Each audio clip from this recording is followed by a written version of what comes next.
Hello, Star Trek fans. Welcome to ReBinge It. This is the ReBinge Star Trek Voyager podcast. My name is Kim. And my name is James. And we are rebinging Star Trek Voyager from the beginning, one episode at a time.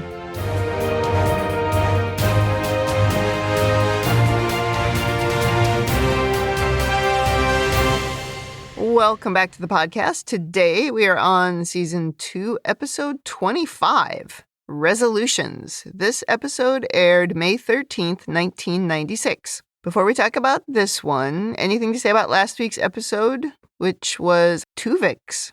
I don't really have a lot to say about Tuvix. Everything I had to say was in that podcast.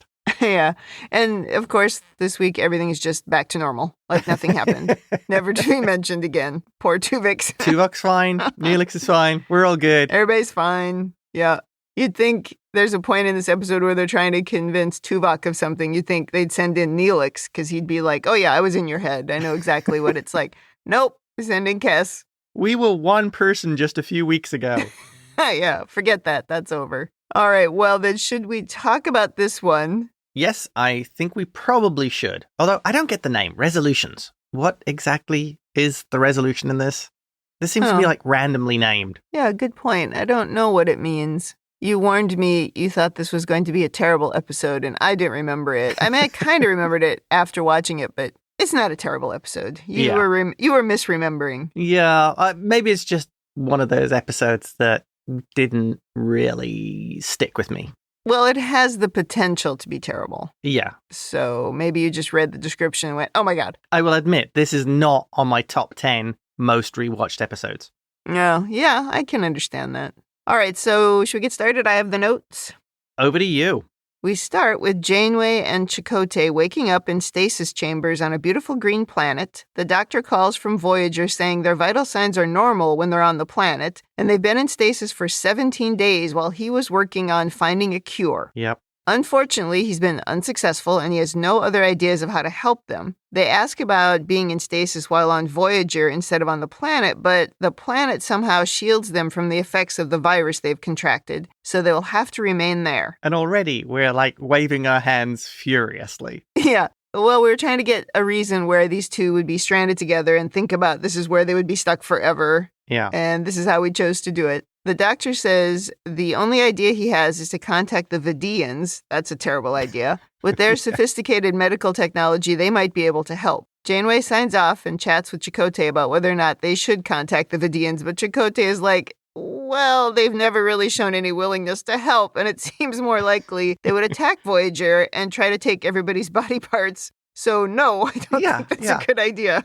It's an unbelievably bad idea. I mean, yeah, they might have a cure, but it's not much use to you after they've removed your heart and kidneys. Well, the doctor doesn't have any organs, and his girlfriend is Vidian, so he thinks it's a good idea. Oh, yeah. Hey, that's one way of him getting back with his girlfriend. That's right. Well, Janeway agrees with what Chakotay says, and they realize they can't put the rest of the crew in danger just to save themselves. I mean, maybe you could, but okay. Well, actually, that's a very Star Trek theme, putting everybody in danger to save yourself. Indeed. Remember, sometimes the needs of the one, well, actually two in this case. Yeah, sometimes the one or the two are more important, especially when there are favorites. At least one of these two. Couldn't they trade a few of the crew members to the Vidians? Give us the cure. Yeah. That's what we should have done. We should have traded some of the people we don't like. You can have some of the marquee. Nobody will miss them. Well, you're always talking about the guy who was the killer. Maybe we ought to trade him. Here you go. Oh, yeah. He'd probably enjoy it. Again, just let him loose. Oh, we beamed him across with a phaser. Oops.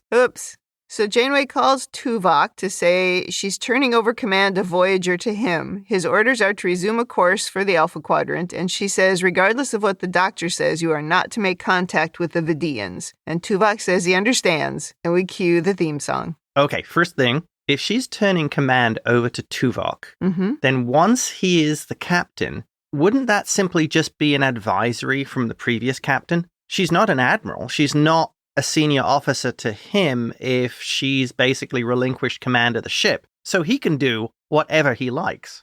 Yeah, but technically, she didn't resign from Starfleet. No. So she still does outrank him. No. But once she turns over command of the ship, he's the captain. Yes, right. Yeah. She is unable to fulfill her duties as the captain, so it's his ship. He can make the decision. Yeah, but I think he makes a conscious decision to try to fulfill her orders. Yeah, I guess there's a loyalty side of it. Yeah. If you've learned to trust Janeway, if she says something, it's probably a good idea to listen to her. Yeah. I do think this is a really good opening. I mean, we quickly established the situation. We didn't have to show it. We didn't go into detail. We don't yet know it was about a bug bite. We find that out later, but we know they've got some virus. And, it's just really compact, I thought, and also quite clear that we've sort of manufactured this opportunity to stick Chakotay and Janeway together and see what happens. But I think it's a good opening. Yeah, oh, definitely. And it does also fulfill quite a good science fiction concept. I've read books and short stories in the past where this is a problem when you go and visit other worlds. There can be bioorganisms on them, which look at you like, woohoo, new host. Indeed. I mean, you would expect that to be quite common. I think we talked about it once a long time ago, but there was that show on, I think it was Netflix, where that's what happened. Every time they got off the ship, they got some virus. It was just like, well, this is unwatchable.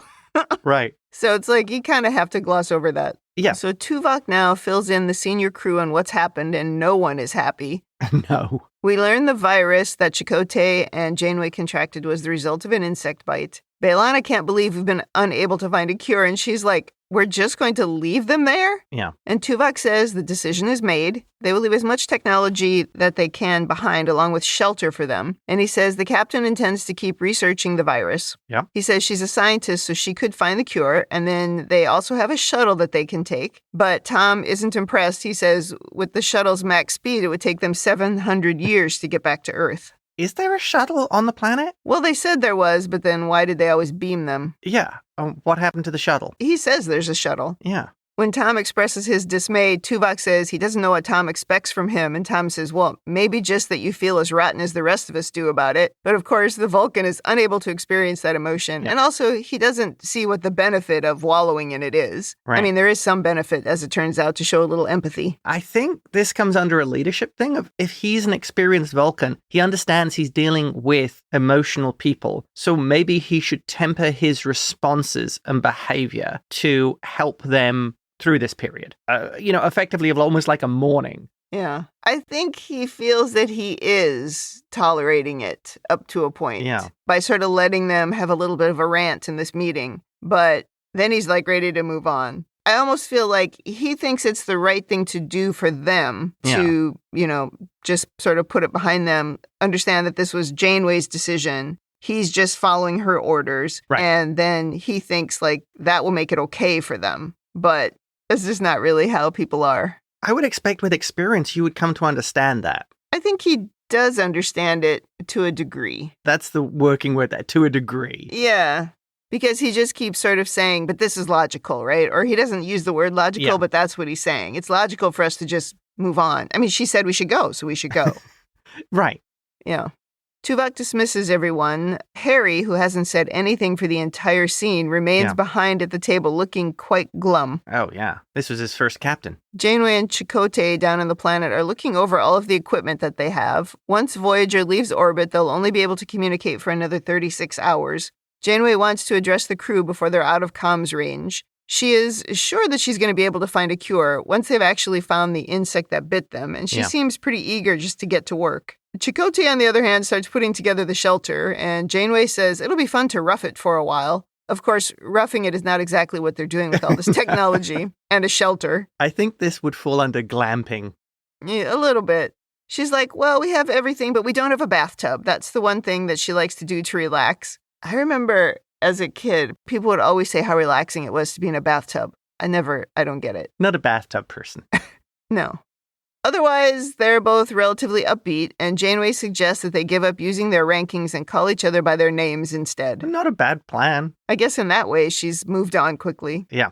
Up on Voyager, B'Elanna is giving one of her ensigns a hard time about a badly written report. When Harry approaches, she complains that everyone is distracted, and Harry says that he can relate to that. And he says the crew isn't taking this well, and she's like, no duh. He wants to do something about the situation, but B'Elanna says she doesn't know what to do and thinks unless he has an actual idea that they should all just take a deep breath and move on. And Harry is super annoyed, and he just walks off. Very Klingon of her. Yeah, but this makes me think of that episode where Tom left the ship, and because I think this is right, that Harry would be outraged by this. I think Harry would also have been outraged by Tom leaving, but he was just like, oh, well, see you later. Well, I think it would be different with Tom, because I think he would just be sort of disappointed and upset he lost a friend. Whereas here, he's lost sort of his icon. Yeah, his role model. Yeah. Back down on the planet, we're already out of uniform, and Janeway is setting up her bug traps. Did Janeway go straight to the cover of a romance novel for her outfit here? Yeah. It feels very mythical frontier woman. Yeah, it seems weird. Casual clothes on Star Trek in the 90s is all terrible. Chakotay is spending a lot of time building something in the woods, but he won't admit what it is that he's building. Tuvok calls to say that they're nearly out of comms range, so Janeway wants to say farewell, and the jovial mood changes to serious as she starts her farewell speech. She says she never liked saying goodbye, and serving as their captain has been an extraordinary experience. And they show a bunch of people standing around on the bridge listening, like random people we've never seen before. She tells them she'll miss them all, especially the laughter and the fun. She expects them to remain steadfast for Tuvok, and she wishes them a safe journey home. Tuvok says they will always remember her grace and courage, saying it's been an honor serving with them. And he closes with, live long and prosper. It's quite emotional. Oh, it's a great scene, but it's also like they're just prepared to leave them behind. Yeah, it doesn't seem like we tried that hard. Yeah. I mean, in some ways, it's impressive because Janeway's typically, we don't leave crew behind. We don't leave our people behind. But we've ended up in this situation, and her fix for it is, you can't take me with you. Leave me behind. You carry on. It shows the character of Janeway, I think. Yeah, if it had been two other people, though, I don't think she would have left. Yes. I think they would have stayed there a lot longer than 17 days before they gave up. Yeah, the timing does seem a little short. Yeah. I do think it makes sense that we didn't spend too much time on this and we weren't really sentimental because we all know as we're watching this that it's going to be fine. Yeah, you couldn't dwell on it because we're episodic. But we just seem like we do so many things on Voyager where everybody's dead. Oh, no, everybody's fine. Like, how many times has it already happened? Like, it just... We haven't lost B'Elanna yet. The episode that we released today, the one where, it breaks into two different ships. I mean, that's a perfect example. We, blew up an entire ship of people. Oh, well, everything's fine. We're good. The following week. Harry died. Again. I used to laugh about that on TNG all the time. Data would try to kill everyone and take over the Enterprise, and at the end, they're all just, ha-ha. We're good. Very much so. Oh, it's so funny. Well, now we jump to day 24, and Janeway is taking a bath in the woods in the bathtub that Chakotay was building. She's not made progress on her research, and she's wondering about changing her approach. But then she hears some rustling nearby, and she shouts for Chakotay. He grabs a phaser and comes running, only to get a view of a monkey in a tree. Isn't that Ross's monkey from Friends? No, this is much bigger. Well, at least it's standing up, so it looks bigger. But Janeway puts her hand out to the monkey like it's not a wild animal. What is she doing? And she does it every time the monkey appears. It's so wild. I think she wants to catch space rabies. Yeah, maybe. Well, it runs off, of course, and Chakotay now notices that she's standing next to him in a towel looking quite sexy, and he excuses himself quickly. This actually made me laugh out loud, like, whoops. I wasn't looking. Everything's fine. Back in the shelter, Janeway wonders if she should be looking for other primates to help with her research. And Chakotay says she's been working on this for 12 hours a day, 7 days a week, and she's no closer to a cure. He suggests maybe it's time to just accept their fate and find the good in their current situation. So I guess just give up already.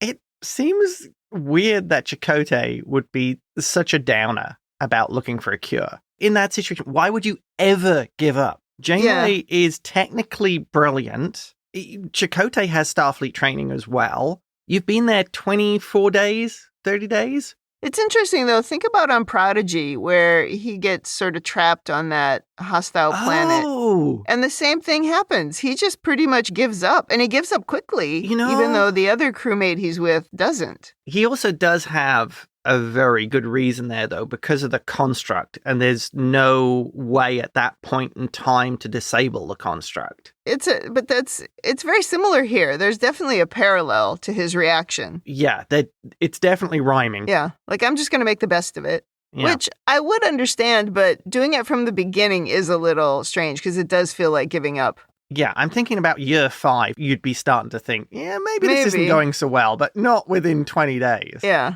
I'm going to defend Chakotay here. I feel that's actually not great writing, because this was somebody who was prepared to go against both the Cardassians and Starfleet to fight for their colonies. Yeah. Would somebody like that just go, it's a bit difficult, I'm giving up?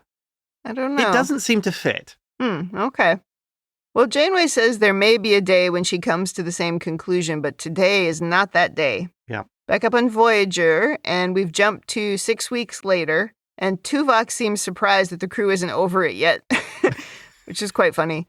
Yeah. Harry picks up a Vidian convoy on long-range sensors. Tuvok orders a new course to avoid them, but Harry wants to call them up, and Tuvok reminds him that's not what the captain ordered. Wow, Harry is getting very bolshy here. He is, and he makes an emotional plea to Tuvok and everybody on the bridge, but eventually Tuvok relieves Harry from duty and sends him off the bridge to calm down. I really liked how it was Tom talking sense to Harry. He's just like, come on, man. Well, but he doesn't really help. He's just like, come on, Harry. Well, but that's a lot for Tom. Yeah. I mean, seriously. I do think as well at this point, Tuvok should be really concerned about crew morale and the potential for mutiny. Yeah. If even Harry, the true believer of true believers, is being openly insubordinate, you got to evaluate your position. Yeah, at this point, though, Harry's the only one saying anything. So maybe he thinks everything else is okay and it's just Harry. Though, you kind of mentioned it before, but he certainly had good examples of leadership where he should be able to go, I need to talk to him in private. Yeah. But he doesn't do that. Instead, he just sort of tells him to get off the bridge and then he doesn't deal with it after that. Right. I mean, that's where if you were with a Vulcan crew, the attitude would be, it has been 6 weeks. Everybody is over whatever her name was. You remember the previous captain? I forget her name. If there were more Vulcans on the bridge, not all Vulcans, but if there were more Vulcans there when Harry did that, they all would have been like, well, that was a bit much. But, it's mostly humans. So Tuvok does need to deal with that. Right. He needs to adjust his approach. I do think he really believes that the fact that Janeway told them to go and gave them orders is what he's relying on. And he's just like, those aren't our orders. Our orders were to avoid the Vidian. She specifically told us to. I don't think he understands why that's not enough. Yeah. It's not so much he wants everybody to be logical. He just feels like, no, I'm doing what she told us to do. Yeah, we have our orders. And you're worried about her, and I'm trying to follow what she said. You should all want to do this. It's an odd inflexibility. Well, he does get there eventually, I guess. But I mean, he talks later about feeling the responsibility of just trying to keep them all alive. And in that episode where the Vidians boarded one of the duplicate ships and started killing people, we talked about this should impact the way they look at the Vidians in the future. And maybe it has, right? Maybe that's now why we're here. Yeah. He's like, no, man, we can't just call them up. They will board us and kill us all. That raises an interesting point. This is the Harry from the ship that was destroyed by the Vidians. Oh my gosh, he saw what the Vidians did. Yeah, good point. No, we forgot about that. That was like weeks ago. It's over. Yeah, they'll probably be fine now. Yeah. In the mess hall, the engineering ensign from earlier, along with Lieutenant Hogan, come to talk to Harry. They agree completely with his complaint, and they think that more are on his side. So Harry approaches B'Elanna again with an idea, and this time she's ready to listen. Neelix joins them as well as they start to discuss a new plan. So it's mutiny. Yeah, we should have tried mutiny. Oh, that would be an interesting take. Yeah. Well, now it's 1 a.m. and Harry comes to see Tuvok, who is sitting in the pitch dark of his quarters, of course, having a drink. Harry apologizes for his behavior earlier and says he'd like to make a suggestion. I'm going to point out here that Tuvok seems to have made himself at home pretty quickly in Janeway's ready room. I mean, he's in those, silky pajamas. He's not in her ready room. He's in his quarters. I think that's his ready room. You can see the... No. He's got his cocktail there. He's lounging on his couch. He seems pretty happy. He's in his quarters. Oh, my God. That is funny. He's settled in. Harry says we have 2 bargaining points with the Vidians. First, there is the doctor's girlfriend, who we helped. I don't think that's much help. Yeah. But anyway, second, there is B'Elanna and her Klingon DNA. Now that's right. There's something there. Yeah, that's something worth trading. He says, why don't we try to make an exchange with them? Tuvok agrees those are positives, but he also reminds Harry that they recently destroyed a Vidian ship with 300 aboard, although technically that was a different ship with different people. That was a different Voyager, yeah. But anyway, it's a good point. Harry, do you remember that was your ship? And they mass murdered the entire crew for body parts. They tried to take your lungs. I think Harry is being dangerously naive here. Oh, for sure. But at the same time, I do feel like what we're really missing is letting everybody vent and get their ideas out. Yeah. Sometimes, like, I remember having a discussion with somebody once who was complaining because I was listening to everybody's ideas. And the person said something to me like, we can't take a vote on everything. And it's like, no, I totally agree. It's not a democracy, in business, and it's not a democracy on board a starship either. There's always a person in charge, somebody who can make the decision. However, it can really help to get people on board if you just listen to their ideas. Yes. And discuss it. Something good might come out of it. You might end up changing your mind. And even if you know you aren't going to, letting them vent, give you their ideas, and then discussing it can be super helpful and sort of, making it seem like you're making a decision together. And that's something that Tuvok is really missing because he just keeps falling back to, no, it's not our orders. Oh, absolutely. And this is dangerous. It's like, they all know that, but that's not working. So you have to adjust and listen. I have seen that approach work absolutely perfectly. Mm-hmm. And where the people after the meeting have come out and said, wow, that was great. They so listened to us. This is what we wanted. Yeah. And what's funny is I was on the other side and it was like, we didn't actually change our position on anything. It's just the people involved wanted to feel listened to, that their take was valid. And it was way more successful than just sitting down and going, here's what we're doing. That's the end of it. It's a way to manipulate people sometimes, right? I mean, I've talked about it before. That's not necessarily a bad thing because you're just trying to get them to the point where they're on the same page as you. Yeah. It just makes it easier on everyone to kind of move forward. And this is something that for Vulcans, there ought to be specific leadership training for that in dealing with emotional beings and how to get your way. Right. Because it's like management training that we talk about, except this would be very specific to creatures that are able to tamp down their own emotions when you are dealing with people who can't do that. It's like, here's some tricks to manipulate and get what you want. Well, the Vulcans wouldn't have any experience at it because they'd just argue logic. The logical thing is they will destroy us, they will attack us, and they will use us for body parts. Yeah. And all the Vulcans would go, your logic is infallible. Yeah, and I guess in this scenario, they wouldn't see the logic in being trained to behave any differently because they just assume they're right because they have that superior attitude. Oh, yeah, they would assume they were right. Yeah, but a little bit of training in how to be sneakier with emotional beings would be quite helpful. Right. They might take the opinion of, yes, using that approach is not logical. Yeah, totally. Well, Tuvok says this thing alone about, destroying the ship with 300 Vidians on board makes contacting the Vidians unwise. Yeah. Harry says, everyone disagrees with you. And Tuvok says, maybe, but those people don't have the same responsibility I have of trying to keep everybody on this ship safe. I also think that's a really important piece of this. Again, because he thinks it's really logical what he's doing. I think that is a huge part of what Harry would be missing here. This burden of keeping everyone alive and getting the ship home is on Tuvok's shoulders. Yeah. If he makes the wrong calls, you'll die. Yeah, as they almost do. Anyway. We'll get to that bit. But again, I do feel like it's just like, let's pull everybody together. It's like, okay, let's brainstorm some ideas. I mean, we should have done it 6 weeks ago, but let's talk about some ideas. And he could talk about why the Vidian idea is terrible. He could express his opinion too, but instead he just keeps shutting it down. So I think he's making his own problem worse. Right.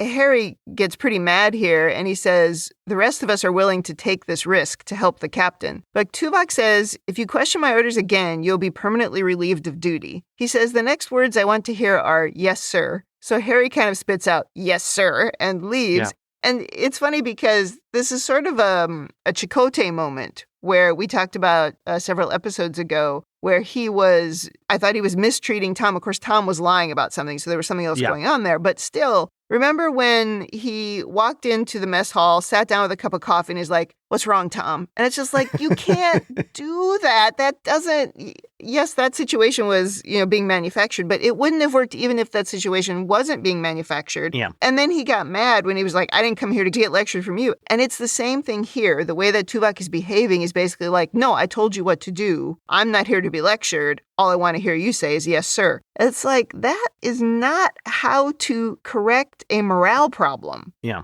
That's how you create a morale problem. Well, I think part of the problem is Tuvok is focusing too much on the no contact with the Vidians rather than the more practical approach of, okay, people come to me with ideas how we could get this from the Vidians safely. Do we use a third party? Yes. Can we trade with them? Can we do something? Yes, that's what I'm looking for. And if somebody comes up with a good plan, I'm going to back you up. Yeah. No, out of the question. We're never going to do this I'm anyway. the boss. Yeah. Mm-hmm. Totally. It's missing an opportunity. Somebody could have a really good plan that wouldn't endanger the ship, that would give both sides what they want. Yeah. The perfect deal, as you could say. Mm-hmm. Yeah. Well, back to the planet. Janeway comes out of the shelter to say she's going to check the insect traps. And in this scene, you were talking about outfits. She's wearing like this cute pink dress, and she puts some kind of a carrying case over her shoulder. And she seriously looks like she's grabbing her purse to go to the mall in the 90s. It's so funny. If you're traipsing through the woods and you're going on a hiking expedition, there's no better outfit than a dress. Her outfits are completely inappropriate in this entire episode. It's like, I get that you would change out of your uniforms. Okay, because she was specifically trying to get them to sort of give up on the command structure and just be there together, right? Yeah. So that makes sense to me. But putting her in a dress is ridiculous. It doesn't... It's just so 90s. It's so inappropriate. It's like, which episode was it where they were talking about, Neelix was asking her about lipstick. It's just like, come on, people. I get with the program. Yeah. You're going hiking. Chakotay is working on making headboards for their beds, and Janeway is impressed with how much he's done to make their lives easier and more pleasant, especially doing the cooking because she hates to cook. But he notices that she resists all the personal touches to the shelter that he's trying to make because she hasn't yet accepted that they're here permanently. I mean, it has been 6 weeks at this point. I'd maybe be leaning a little bit more towards that. Yeah. Well, I think with somebody like Janeway, there would be a long time before the practicalities of the situation kicked in. She's still working on I'm going to find a cure. I would expect with Janeway's personality, it's almost like, well, we're only going to be here for a short period of time, maybe 10 years. I don't need these niceties because I'm on a mission. This is kind of why the clothes are so inappropriate, because Janeway isn't just all of a sudden going to turn into a dress-up doll. She really is going to be this person who she is going to continue to try to use her scientific brain, solve a scientific problem. Probably for years she would probably work on it, maybe to the point of complete distraction. But that would make more sense with her personality. So it's almost like he's also got to recognize that that's who she is. If they're going to be the only two people on this planet for years, they're going to have to figure out how to get along with this stuff. And that's where I'm going to defend Chakotay again against what I think is bad writing. If Chakotay knows Janeway and is her first officer, he's got to know by this point what she's like. Yeah. If his concern is wanting to help Janeway, you do everything to support her in this endeavor that she's following. That's her, if you like, her calling. Why aren't you helping her? Well, and that's even the thing he says later, right? Yeah. And I'm not trying to be super critical of Chakotay. I think this is just how some people would react in this situation. So, I get it. You're thinking that they're not writing him fairly. Yeah. But yes, I'm actually thinking maybe it sort of falters to the other side a little bit of where they keep trying to remind us of his Native American background. And that he is going to be more in tune with the land and more accepting of the situation and more spiritual. And they're playing to a stereotype, exactly. Yeah. So in that way, the writing is letting the character down. Yeah. I do believe that different people would behave differently in this situation. And I also think they would argue about it, kind of like they are. So I think it's relatively realistic, even though, yes, they're falling into stereotypes probably with both characters in this situation. But you got 46 minutes. And you're pretty limited, really. If this went on for several episodes, maybe they would have an opportunity to be a little bit different. Yeah. But I think what they usually do when they're trying to do something short is they will pull these points of their people's personalities out and heighten them really quickly because they have to in the short amount of time. So I don't think it's completely unrealistic. But I don't like the stereotypes for sure. Yeah, I feel for once Chakotay is actually being treated very unfairly. Well, Janeway feels like he's giving up and he's focusing on making a home here instead of doing something to try to get them to leave the planet. And he says he can't sacrifice the present waiting for a future that may never happen, which I agree with that, but it hasn't been that long. But okay. So he is instead focusing on trying to make a happy home for them and a more comfortable place for them to live. She says she still isn't ready to let go, and she runs off to check her bug traps, and Chakotay just goes back to doing whatever it is that he's doing. Yep. Out in the woods, it looks like she's finally caught the insect that she's been searching for, but our little monkey friend appears again, and Janeway puts out her hand again, which I just find so crazy that she keeps doing that. Space rabies. But the monkey seems to be trying to warn her of something, and then she notices the sudden arrival of some very dark, scary-looking clouds, and she tries to head back to the shelter quickly. But on her way, the storm immediately picks up, and she's knocked down several times before Chakotay finds her and helps her back to the shelter. So it appears they have tornadoes in paradise. And plasma tornadoes, not just your normal tornadoes. Yeah. Back to Voyager, and now Kes comes to see Tuvok with a different approach. She tells him he reminds her of her father, who shaped her into the person she is. Without him, she'd have never left their home and met the Voyager crew. In just 1 year. Right, because he died when she was 1. But there's something different about the so-called childhood. I mean, she was obviously already an adult. So this, of course, leads to the discussion of the emotional well-being of the crew. That's where she was going. Yeah. Tuvok picks up on what she's doing, and he says he cannot allow himself to become hostage to their feelings. But she says they're suffering. He says he's not immune to the effects of losing his valued friend. And so she asks that he at least try to imagine how this is impacting those with deep feelings. She says the crew is on the bridge hoping that he'll talk to them. Again, you'd think he'd have some appreciation for that, given his history and age. Yeah, I agree. Though I'll also say, I wonder if for the most part, everybody's kind of hiding that from him. Oh. Do you know what I mean? They're trying to hide their emotional side from him because they know he's not going to understand. Interesting. And so instead, they're sort of talking about it amongst themselves. Yeah. And only Harry is really tough enough to stand up for everyone. Like, nobody else wants to do it until Kes comes forward. Oh, I hadn't actually considered that. Mm-hmm.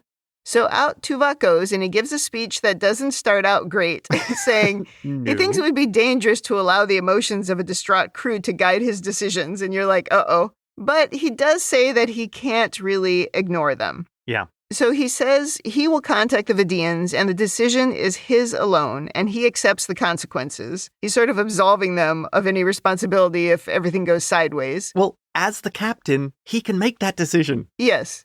So he tells Tom to head for the Vidian convoy, and everybody gets very excited. And Tuvok, it's funny because he sort of sits down here and he lets out a big sigh, like not quite thrilled with what's going on, but he is resolved to doing it. Well, maybe he's making the very real judgment that if he doesn't do something, they could be doomed. Yeah. One, there could be a mutiny, or secondly, their efficiency is so impacted and their ability to survive that the next major problem they run into, the ship ends up getting destroyed and they all end up getting killed. It could be a balancing act. Yeah, that's what would happen. Absolutely. Back on the planet, the plasma storm continues to rage, destroying the captain's equipment and her insect traps. Yep. She is distraught as she realizes her research is done. If Chakotay is such a good little handyman... Yeah, just fix the bug traps. I don't think bug traps are like 23rd century technology. Well, and what's funny is she holds the bug trap up. I think this happens later, and she's like, well, this is destroyed. And you're going, in what way is that destroyed? It looks exactly like it did before. It's a bug trap. I would believe it if the electronics had gotten destroyed, but that's not what happens because we see them working later. But somehow the bug traps are goners. Yeah, I think you could work around that. I do too. On Voyager, we've connected with the Vidians, and they've contacted Dr. Danara Pell, the doctor's girlfriend. And Tuvok explains to her what happened, and she is familiar with this virus, saying that they do have an antiviral agent to combat the disease. Very convenient. It would also just randomly work on humans and whatever other aliens there are. Is it just me, or does her face look a little different? I guess she's got a new face off a few different victims. Oh, I'm sure she does. That's terrible. It is the same actor, though, I think. She says that they will rendezvous with Voyager at agreed-upon coordinates, and they'll meet in 20 hours, and Tuvok very wisely orders battle drills to prepare. Good idea. There's a million better ways they could have done this. Oh, yes. Like, okay, we'll just meet up somewhere randomly. Yeah. Yeah, it's wild. Yeah. But again, 46 minutes. This probably should have been a two-parter, you know? Oh. We used to talk about that a lot on the Deep Space Nine podcast. Yeah. I think we could have really benefited from multiple parts here. Oh, yeah. I think you could do one episode where you were really concentrating with Janeway on the planet. And then the second part is dealing with Tuvok and what's going on. Imagine if we'd gotten away from the sort of romantic side of it and we'd stranded Tuvok and Janeway on the planet. Imagine Chakotay sort of enlisting a bunch of Maquis techniques to try to find a cure, not listening to her at all. You know. And just doing everything he could, to go back and save them. That would have been a good way to do it, too. Yeah, that would have been great. And by the way, how did the two of them get bitten by the same bug and nobody else? Did they actually go on an away mission together? I mean, you shouldn't do that, right? One of them is supposed to stay behind on the ship. What actually happened here? Janeway saw a chance to use her phaser and beam down to the planet. Yeah. Oh, I never thought about that. That's actually quite funny. Back on the planet, we're cleaning up in the aftermath of the storm, and Chakotay is talking about adding on more rooms to their shelter. Janeway talks about hating camping as a child, which I totally relate to. Awesome. Completely understand this whole conversation. You and Janeway do seem to have a number of things in common. Oh my God, I hated camping so much as a kid and had to do it so much. And I just refuse now. It's like, no, thank you. Well, Mr. Monkey appears again, but nothing comes out of it again. I'm still trying to figure out what the point of this monkey is. But later, Janeway is sore from doing manual labor, so we inevitably have a shoulder massage scene, which ends awkwardly. Although, while he's massaging her shoulders, he compares it to when he used to massage his mother's shoulders. Yeah. I found that to be very uncomfortable. Yeah, that totally didn't make the scene extremely awkward and strange. It was weird, and he also kind of sniffs her hair. It's very uncomfortable and weird. Yeah. And she suddenly thanks him and goes to bed looking quite uncomfortable. Yeah. There was I can't remember if it was on Threads or it was Blue Sky, where somebody was asking, what are things that like you saw on television when you were younger that, never really happened? And there were a lot of jokes in there about quicksand and various things. And I said something like, there's always some sort of crazy scene where two people, they're working towards a romantic encounter and they somehow fall down and they fall on each other. And it's like, oh, how awkward. And it's just like, has that ever happened in the history of the world? No, but has it happened on television a million times? Yes. And that is what this scene reminds me of that. Like, we always have that weird shoulder rub scene, which makes the whole thing, I was like, does that really happen in real life? I don't know. But he made it weirder by saying it was like with his mother. Like, what are you doing? That's as bad as Luke kissing his sister. Oh, no. Back on Voyager, absolutely no one is surprised when the Vidian rendezvous is an ambush and we're quickly surrounded by 3 hostile ships. Yeah, and Dinara calls the doctor and said she didn't know they would attack. I had no idea. Yeah. Who could have known? Unlike everybody else who knew they would.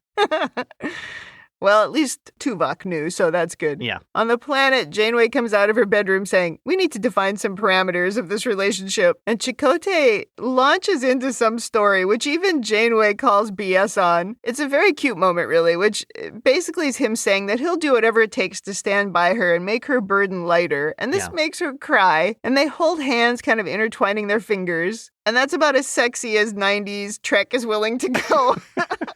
Oh, that was funny. Well, Chakotay makes like a little story up to explain what he's doing, how he's feeling. And I actually kind of liked that. Yeah. I thought that was actually cute. Quite good. I agree. I think it was showing that this is stressing, this is having an impact on Chakotay. And how he's dealing with it is by helping Janeway, be doing anything for Janeway. Because it's the only way, if you like, he's keeping sane. It's all he knows how to do. Yes. Yeah. And I did like that. Yeah, I agree. I quite liked it as well. And I also really like when he's telling the story, I was rolling my eyes. It's just like, how many legends? I mean, come on, people, okay? And then when she's like, is that true? And he kind of smiles. He's like, no, not really. But it made it easier for me to tell you what I wanted to tell you. Right. And I actually thought that was maybe the most real moment Yes. in the episode between them. So I thought that was quite cute. Yeah, I agree. I thought this was a good moment. Yeah. Even I can't fault Chakotay in that scene. I did like it. Back on Voyager, we are in a battle with the Vidians. We use a couple of our precious torpedoes. Things continue to look bleak. Tuvok calls B'Elanna and says, listen carefully, but we don't hear what the plan is yet. And then we jump to sickbay where Dr. Daenerys Pell secretly calls Schmollis. That was cute. She calls him that. Yes. And she says she didn't know about the attack. I had no idea my people were as horrible as they are. Yeah, right.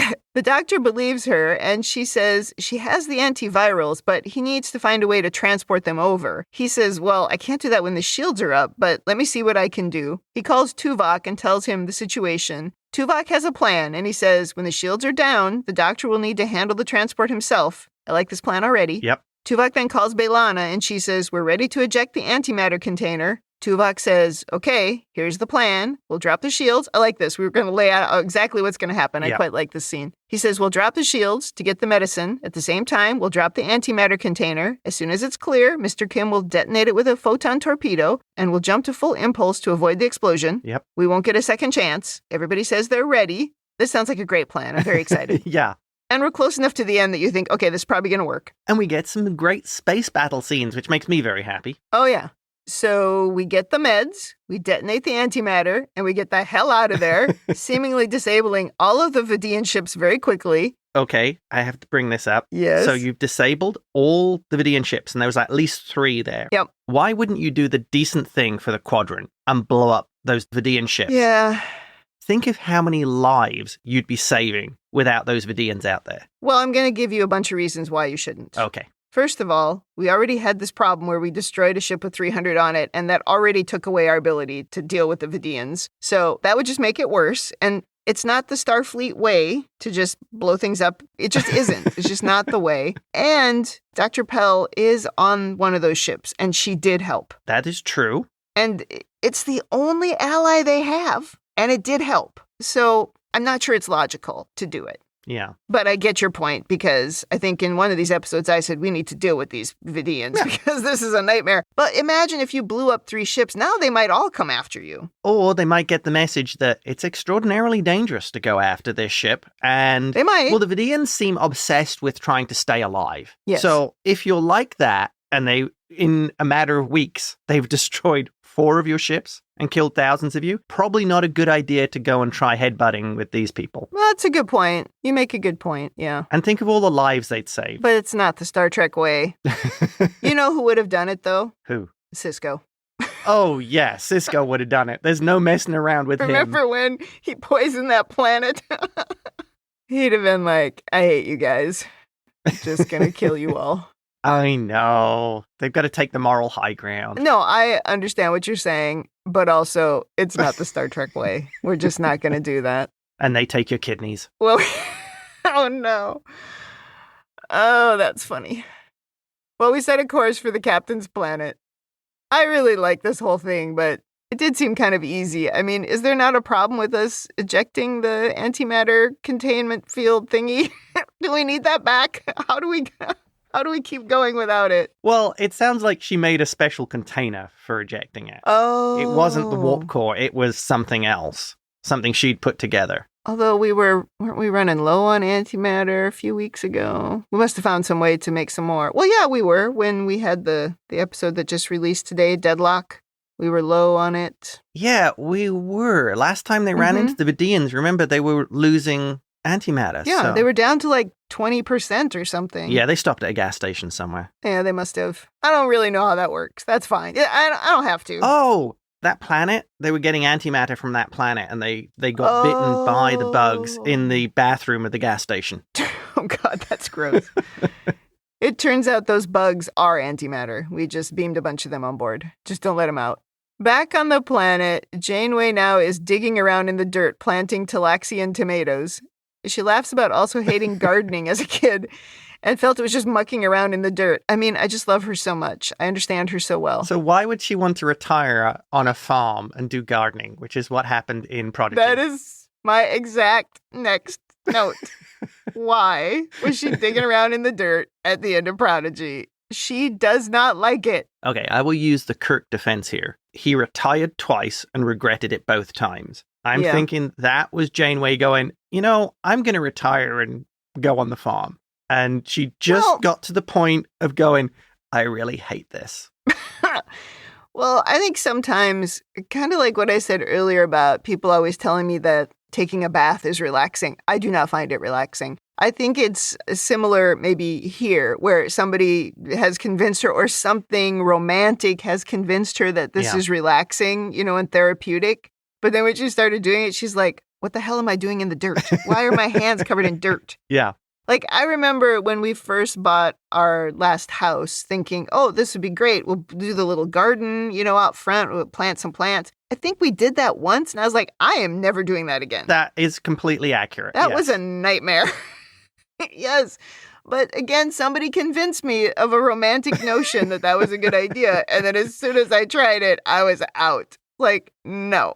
Chakotay says he needs her opinion on something, and he shows her some plans he has to build a boat. She seems weirdly excited by this. They're living the middle-class dream, Kim. They got the house, they got the garden, they're getting the boat next. Oh, ridiculous. Yeah, where's the barbecue?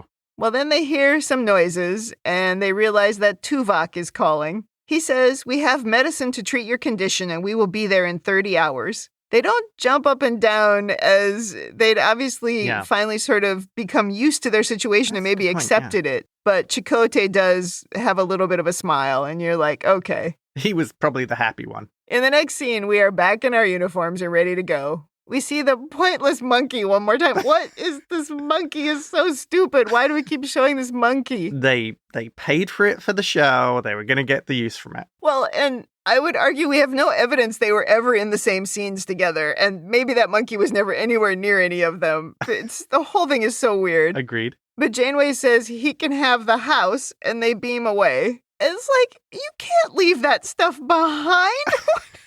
What are you doing? That is a terrible idea. Yes. Oh, that made me laugh. I hope that they didn't really leave the house there. And all the equipment. Come on. On Voyager now, the captain and Chakotay return to the bridge. Everyone seems maybe relieved. They're not super happy, but they do seem relieved. It felt like they were more back to their comfort zone. Yes.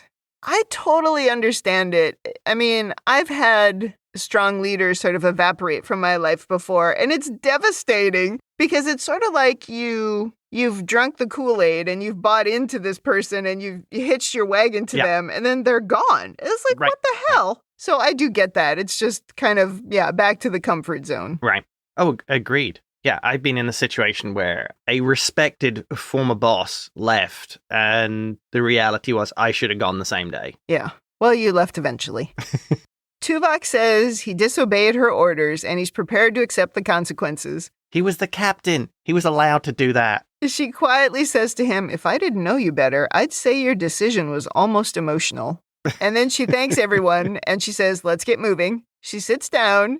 And we just go right back to normal. Yes. And Chakotay's doing his job and she's doing her job. And they do not look at each other. And it's very cute. And that's how the episode ends. That is kind of funny. It was sort of like, anything happen on the planet? Nope. But let me tell you, everybody would be talking about it. Oh, yeah. They'd be like, but they had to be down there a very long time, right? Because at some point, if they were 6 weeks away, it took at least 6 weeks to get back. So they were down there for months. So there's no way that people aren't going, I wonder what happened when you're the only two people down on the planet for months. Yeah. And you potentially couldn't leave. Well, yeah. All right. Well, do you have overanalysis? I have a few overanalysis points. The first one is, did they just leave everything behind? The house, supplies, equipment? I mean, first of all, are you damaging the ecosystem that is on the planet? Yeah, they couldn't have. I mean, maybe they could have left the shelter, but they had to take the technology. If for no other reason, then they have many times talked about not letting their tech get into the hands of, other species like the Kazon. What if the Kazon found it? Right. They couldn't leave it there. I think you run the risk of contaminating that world with technology that shouldn't be there. It was silly. They should have shown them taking it all back. And what about the shuttle? They sent somebody lesser down to fly the shuttle. Yeah, we want the captain back. We'll send a minion down to collect the shuttle. Maybe Tom was able to fly it remotely.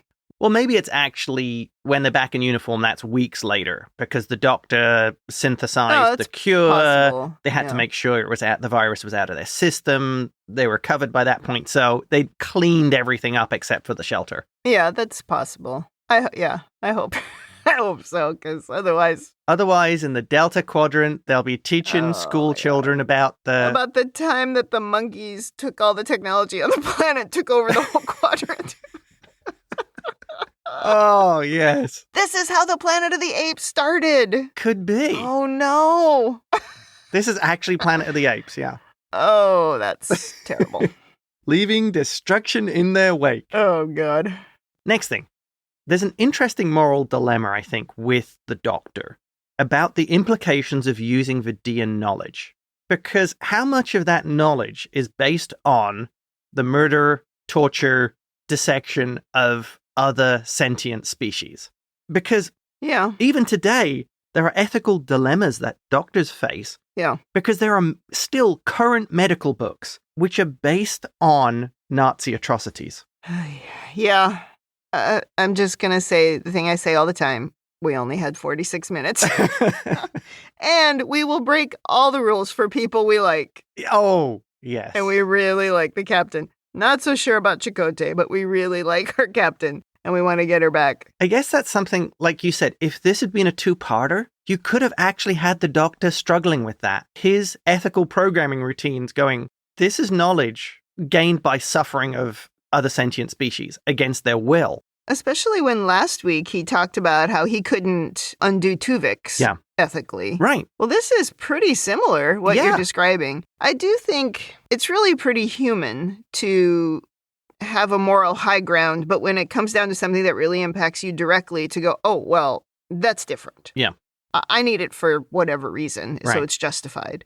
The Doctor's not human, but... It would still be within his programming. Well, it would make sense if you looked at it even like from Bashir, right? Bashir would have done anything to save whoever his patient was, whether or not it was Cisco or anybody else. He would have done anything. Well, it might be somebody to date, so that's true. A critical thing for him. Might be a hot chick for him, you know. Well, Janeway. She does fit that bill. Well, there you go. I would have quite enjoyed watching her crush Bashir. Oof. But anyway, honestly, though, I could see a way to talking yourself into, I can't control how they were created, and it's going to help people in the future. I can see that argument. I really can. I don't know what to say about that. Yeah. And that, I think, wraps it up because we talked about all my other points during the episode. Yeah, we covered some of my points, too. I did read on Memory Alpha that there were several different versions of this script, which I'm sure was pretty common for all of the episodes. I bet this was a tough one to write. But in some versions, they made what happened between Chakotay and Janeway really obvious of whether or not they were actually hooking up or not. And then in some, they didn't. And in the end, they sort of settled on what they did here, which was to allow people watching it to make their own decisions. There was a push by some people, as there would be today, to ship them. Yeah. And so this allowed those people to believe that something happened. But people like me who just cannot see those two together, I could make my own decision based on the fact that nothing was really blatant in this episode. So I did think that was quite interesting. And it's also something I quite like. We've talked about that off the podcast many times, that it's actually really interesting when people bring their own sort of views and experiences into a story. It can add so many more layers of it for you, and you're able to plug something in, and not everything is just laid out for you. About here's exactly what happened. It's like, no, here's some clues. You can decide yourself what happened. I thought that was kind of cool. Yeah. Well, the way I read this is they were heading towards a point where there would be a relationship. Yeah. And I think what you were seeing in this very compact, accelerated episode was Janeway coming to terms with having to live on the planet, and Chakotay trying to find some way of not freaking out that he was stuck there for the rest of his life. Yeah. Because remember, one of the things about Chakotay, I think, is he very specifically took the actions to leave his people and to explore wider space. And he didn't want to get trapped on the world of his birth and stay there. And now, if you like, he's almost come full circle and he's ended up trapped on this world in a life that he initially had rejected. Well, So I really appreciate what they did here with him telling that story of Janeway becoming the focus of something that will keep him sane. And I think it works. But like I said, I see it more as a story of they were getting towards that point, but they weren't there. And both Janeway and Chakotay could maybe see it in the future. Yeah, I see what you're saying. And I think it makes sense that his defense mechanism was just to accept that we're in this situation and try to make the best of it. Her defense mechanism was to try to do everything she could as a scientist to rescue them, because that's what she wanted to do. That's so her nature. I think it would have been good if they had shown some desperation, some moments where one or both of them was actually traumatized by the situation and feeling sorry for themselves, feeling let down by science, something. Shown a little desperation, I think, would have been good. There was that show, it was one of the SG-1 shows, I think, where something happens and they show them like over long periods of time where they have to... Yeah, there was one of the episodes where they got stuck in slowed down time, and I think they ended up having to spend 70 years stuck on one ship. Okay, I think that's the one I'm talking about. And they just kept doing this montage of different reactions and different moments in time, and they would show certain characters just sobbing at times, right? And then they'd get over it, and then they'd show them doing something else. And I do think we could have spent a little time in the emotional pain that would have come with this situation, because no matter what, being trapped there, just the two of you, that is terrible. Yeah. Whether or not you're going to have a relationship or not, that doesn't make any difference. It's still just the two of you forever and this freaking monkey. I mean, I could see maybe a few tears, somebody have a meltdown or something, but we didn't lean into that at all. There's just that one lone tear that they showed on Janeway, but it was about Chakotay's story and how he was basically expressing a devotion to her. Yeah. And that wasn't it at all. But a little bit of emotion would have been nice, I think, in this episode. That's a really good point. I almost feel sometimes like Voyager is afraid of stuff like that. Like they're afraid of the sort of dark emotional stuff that Deep Space Nine was not afraid of. Well, I think that's maybe a big part of Deep Space Nine. Yeah. They were trying to be different on purpose, yeah. Yeah. It's weird, but I am missing a little heartbreak on this show. A little pain. Well, the show does evolve over time, like all Star Trek shows. And also, I think Janeway is we've talked about this many times, but she's so isolated. She's got to have moments where she just falls apart. And that's okay. It just, do it when she's alone so you can see it. Well, I think that's very deliberate, because if, in terms of a captain, she's following the Kirk model. Yeah, and really, he didn't have any crises until we got to the movies. Right, exactly. Yeah, I think sometimes current Trek changes the way I look at old Trek, right? Yeah. Like, come on. Well, yeah, it's evolved. Yeah, because I love the emotions in New Trek, because it's realistic. Well, you just have to look at Strange New Worlds, which is very much like, in my opinion, original Trek, but with more emotional intelligence. Yeah. I don't have any other over-analysis, so let's see. If I go to women in the future, I didn't take any notes. I mean, we talked a little bit about how silly Janeway's outfits were. Yeah. And we've talked just here, too, in the last few minutes about seeing a little bit more emotion in Janeway, I think would have been great. Or Chakotay, either one of them or both of them, just to kind of show they're human, because they are. But in general, when it comes to gender in this episode, I don't have any complaints. I think I was quite worried when you told me, this is when they're going to ship these two together episode. And I was like, oh my God, I'm going to hate it. But I didn't hate it. Yeah. If we go to Janeway's leadership corner, we've talked quite a bit, I think, about leadership already and Tuvok. Yeah. It's a very interesting study in what a solid, logical leader dumped into a highly emotional situation, what that would look like. And that actually is maybe the more interesting part of this episode, is sort of seeing how that happens. I'm not 100% sure I buy how he flipped, but I liked what they did. I liked that they tried it with Harry, and he did it a couple of times, didn't work.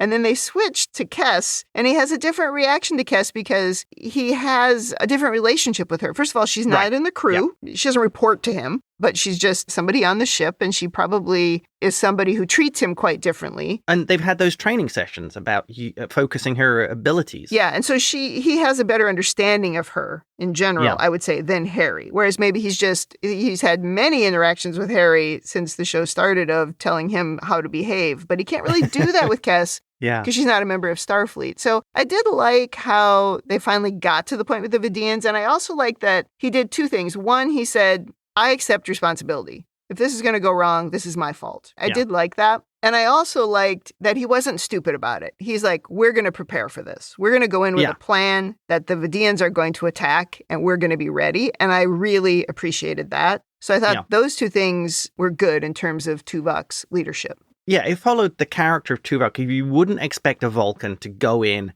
without having some kind of plan. Yeah. But I do really think if this weren't episodic, I would really like for him to have a conversation with Janeway about, boy, I would really like to understand more how I could have handled this better. Yeah. Like, help me understand how to deal with an emotional crew when I'm not emotional myself. Right. And I think you could make the argument Tuvok was taking this action because of logically he was playing out a scenario where he ended up in a mutiny with the crew doing this anyway and it ending badly. Maybe he was running drills, emotional drills on the holodeck, and it just, they kept ending with mutiny. And he was like, dang. Yeah.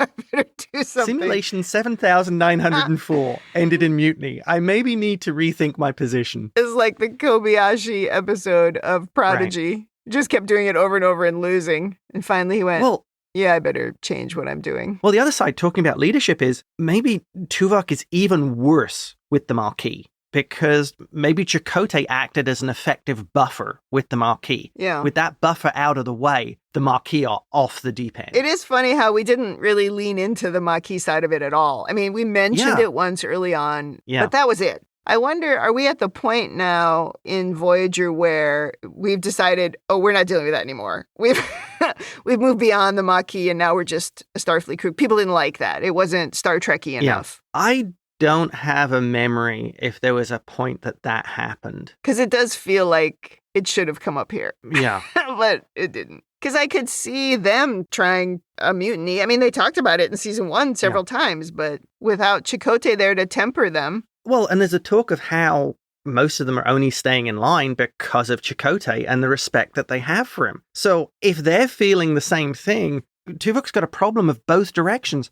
Starfleet for Captain Janeway and the Marquis, their former captain, Chakotay. But also maybe we're trying to show here the Starfleet way is working on the Marquis now. Yeah. And they really were respecting Janeway. But you might be right. It might just have been the guy they did respect. He was also gone. So a mutiny may have been interesting.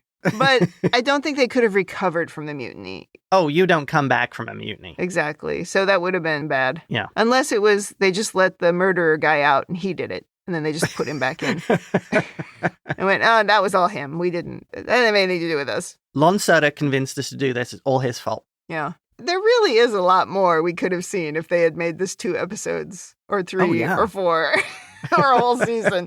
Imagine it could have been a whole season. Yeah. Oh, man. Modern Trek would have handled this very differently. Oh, completely. Well, instead, we handled this like a typical Trek episode where everything is fine at the end. Janeway and Chakotay aren't looking at each other. And we're just going to pretend like it never happened. Boy, that would be weird, right? Even if they never really crossed any lines of their physical relationship, who knows, whatever. That would have been very strange than to try to go back to normal and also accept that the way you were behaving before, where you were trying to keep an emotional distance for the crew because you had to, now you got to go right back to that. Oh, that would be so awkward. Oh, I think it would be very difficult. I think you would really struggle to get your relationship back to normalcy from there. I think it would be really, really hard for actual humans to do that. Right. Yeah. But it's fun to think about. From the outside. It's awesome fun to think about this episode. Well, let's go to rating. Thumbs up, thumbs down, or neutral. We know that the worst part is we don't know what the title means, but what is your rating for this episode? Okay. I think, and this is interesting, if you'd asked me a week ago what my rating for this episode would be, it would be a neutral or a thumbs down. Before you watched it or after? Before I rewatched it. Okay. I haven't seen this episode in a long time. I have probably maybe seen this episode twice in my life. maybe 3 times. I vaguely remember it. Yeah. So it's not an episode I go back and rewatch, and I did not have a very good memories of it. Coming back and rewatching it a couple of times, it really does kind of grow on me. And I think I have more of an appreciation for Chakotay's character, the good things that they did some bad things, and for what they did with Janeway. And I liked the way they played it out. And I think as an episode, my rating for it went up significantly. So, with all that said, I am giving it a thumbs up. Because I did actually enjoy the rewatch of this one.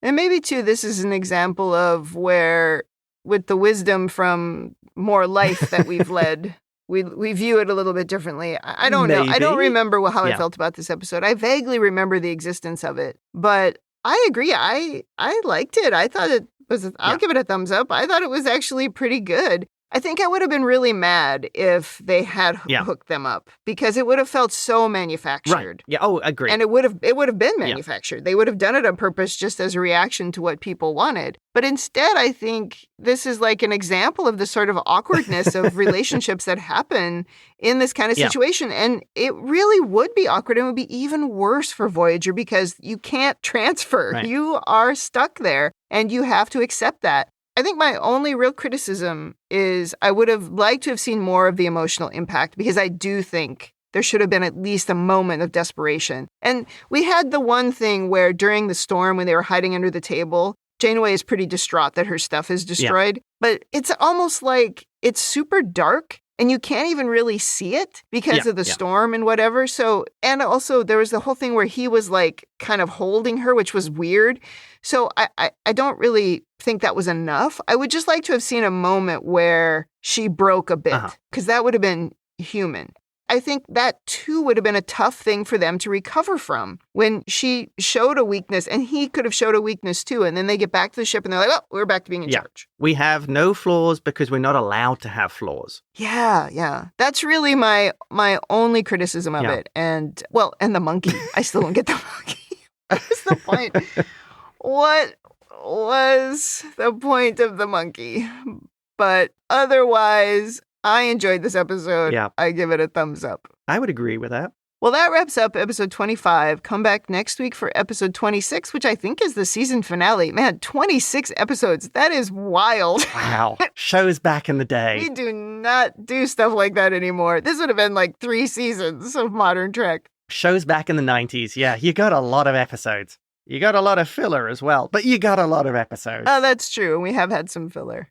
Well, anyway, come back next week. In the meantime, if you'd like to send us your own overanalysis of this or any episode, or if you just want to say something nice, you can email us at rebingeit@gmail.com. For some random reason, we have gotten so many emails lately about Deep Space Nine. I think people are going back and listening to us, or just discovering us, maybe. I'm not sure. Well, thanks for listening, if you are. Yes, well, hopefully they listen to Voyager eventually as well. And Prodigy, of course. Naturally. But anyway, you can email us at rebingeit@gmail.com, or you can reach out to us on Blue Sky, Instagram, Threads, YouTube at ReBingeit, or you can join the Facebook group, facebook.com/groups/Star Trek TTM podcasts. Thanks for joining us on the ReBinge Star Trek Voyager podcast. That's it for me. And that's it from me.